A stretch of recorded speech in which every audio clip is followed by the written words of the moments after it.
अल्लाह के नाम से शुरू जो बहुत मेहरबान रहमत वाला। सूरह यासीन तीसरा रुकू तर्जुमा तफसीर। और उनके लिए एक निशानी मुर्दा जमीन है जो इसको साबित करती है कि अल्लाह ताला मुर्दे को जिंदा फरमाएगा। हमने उसे जिंदा किया यानी बरसाकर, और फिर उससे अनाज निकाला तो उसमें से खाते हैं। और हमने उसमें यानी जमीन में बाग बनाए खजूरों और अंगूरों के, और हमने उसमें कुछ चश्मे बहाए कि उसके फलों में से खाएं, और ये उनके हाथ के बनाए नहीं तो क्या हक न मानेंगे और अल्लाह ताला की नेमतों का शुक्र अदा न करेंगे। पाकी है उसे जिसने सब जोड़े बनाए यानी तरह तरह किस्म किस्म उन चीजों से जिन्हें जमीन उगाती है, गल्ले फल वगैरह, और खुद उनसे औलाद नर और मादा, और उन चीजों से जिनकी उन्हें खबर नहीं, खुशकी और तरी की अजीबो गरीब मखलूकात में से जिसकी इंसानों को खबर भी नहीं है। और उनके लिए एक निशानी हमारी जबरदस्त कुदरत को प्रमाणित करने वाली रात है। हम उस पर से दिन खींच लेते हैं तो बिल्कुल अंधेरी रह जाती है। जिस तरह काले भुजंगे हबशी का सफेद लिबास उतार लिया जाए तो फिर वह काला ही रह जाता है। इससे मालूम हुआ कि आसमान और जमीन के बीच की फजा असल में तारीक है। सूरज की रोशनी उसके लिए एक सफेद लिबास की तरह है। जब सूरज डूब जाता है तो यह लिबास उतर जाता है और फजा अपनी असल हालत में तारीक रह जाती है।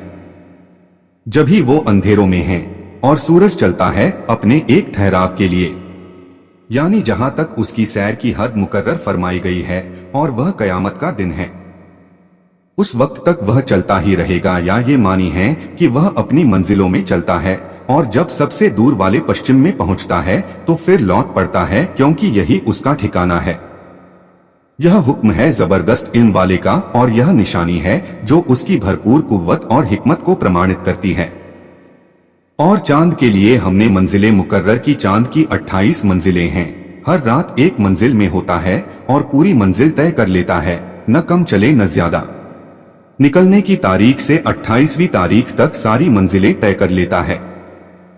और अगर महीना 30 दिन का हो तो 2 रात, और 29 का हो तो 1 रात छुपता है। और जब अपनी अंतिम मंजिलों में पहुंचता है तो बारीक और कमान की तरह बाका और पीला हो जाता है, यहां तक कि फिर हो गया जैसे खजूर की पुरानी डाली टहरनी जो सूख कर पतली और बाकी और पीली हो गई हो। सूरज को नहीं पहुंचता कि चांद को पकड़ ले, यानी रात में जो उसकी शौकत के ज़हूर का वक्त है उसके साथ जमा होकर उसके नूर को मगलूब करके, क्योंकि सूरज और चांद में से हर एक की शौकत के ज़हूर के लिए एक वक्त मुकर्रर है। सूरज के लिए दिन और चांद के लिए रात, और न रात दिन पर सबकत ले जाए कि दिन का वक्त पूरा होने से पहले आ जाए, ऐसा भी नहीं, बल्कि रात और दिन दोनों निर्धारित हिसाब के साथ आते जाते हैं। कोई उनमें से अपने वक्त से पहले नहीं आता, और सूरज चांद में से कोई दूसरे की शौकत की सीमा में दाखिल नहीं होता। न आफताब रात में चमके न चांद दिन में, और हर एक एक घेरे में पैर रहा है।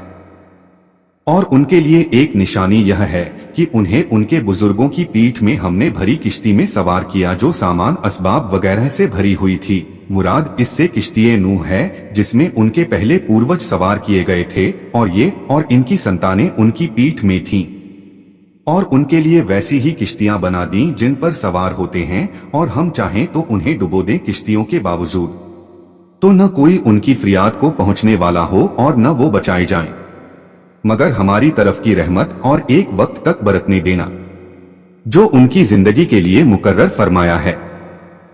और जब उनसे फरमाया जाता है डरो तुम उससे जो तुम्हारे सामने है, यानी अजाबे दुनिया, और जो तुम्हारे पीछे आने वाला है, यानी आखिरत का अज़ाब, इस उम्मीद पर कि तुम पर मेहर दया हो तो मुंह फेर लेते हैं। और जब कभी उनके रब की निशानियों से कोई निशानी उनके पास आती है तो उससे मुंह ही फेर लेते हैं, यानी उनका दस्तूर और काम का तरीका ही यह है कि वो हर आयत और नसीहत से मुंह फेर लिया करते हैं।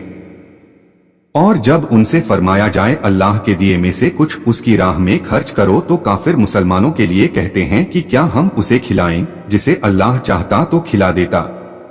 यह आयत कुरैश के काफिरों के हक में उतरी जिनसे मुसलमानों ने कहा था कि तुम अपने मालों का वह हिस्सा मिस्कीनों पर खर्च करो जो तुमने अपनी सोच में अल्लाह ताला के लिए निकाला है।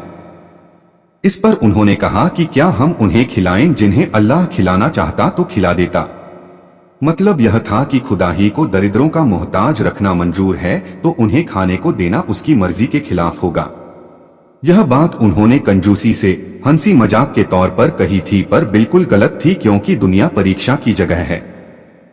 फकीरी और अमीरी दोनों आजमाइशें हैं। फकीर की परीक्षा सब्र से और मालदार की अल्लाह की राह में खर्च करने से। हजरत इब्ने अब्बास रदियल्लाहु अन्हुमा से रिवायत है कि मक्का मुकर्रमा में जिंदीक लोग थे। जब उनसे कहा जाता था कि मिस्कीनों को सदका दो तो कहते थे कि हरगिज नहीं।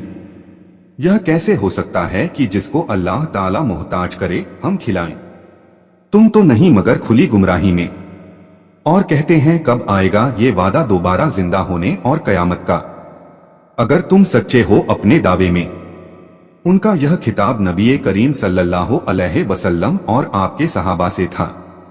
अल्लाह ताला उनके हक में फरमाता है, राह नहीं देखते मगर एक चीख की, यानी सूर के पहले फूंके जाने की, जो हजरत इसराफील अलैहिस्सलाम फूंकेंगे कि उन्हें आलेगी जब वो दुनिया के झगड़े में फंसे होंगे, खरीदों फरोख्त में और खाने पीने में और बाजारों और मजलिसों में, दुनिया के कामों में, कि अचानक कयामत हो जाएगी।